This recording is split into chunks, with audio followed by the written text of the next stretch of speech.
মেঘ দেখার জন্য আমরা সবসময় আকাশের দিকে তাকাই, কিন্তু আপনি কি জানেন বাংলাদেশে এমন একটি জায়গা রয়েছে যেখানে মেঘ দেখার জন্য আপনাকে উপরের দিকে তাকাতে হবে না, মেঘ নিজেই আকাশ থেকে নেমে এসে মাটি ছুঁয়ে দাঁড়িয়ে থাকে। সিলেটের জাফলং। সবাই ভাবে এটা শুধু নদী আর পাথর তোলার একটা সাধারণ পর্যটন কেন্দ্র, বাট আসল সত্য হলো মৌসুমী বৃষ্টির সময় এখানে আকাশের মেঘ এত নিচে নেমে আসে যে আপনি সাধারণ মাটির উপর দাঁড়িয়েই আস্ত মেঘের ভিতরে হারিয়ে যাবেন। ভারতের মেঘালয় পর্বতের ঠিক পাদদেশেই জাফলং এর অবস্থান।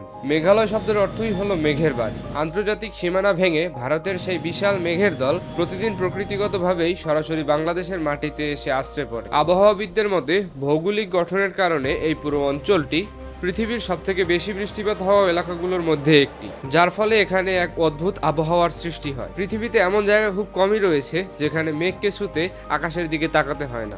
ইটপাথরের এই ব্যস্ত শহরে আমরা কি কখনো প্রকৃতির এত কাছাকাছি যাওয়ার সুযোগ পাবো? আপনার কি মনে হয়? কমেন্ট করে জানান।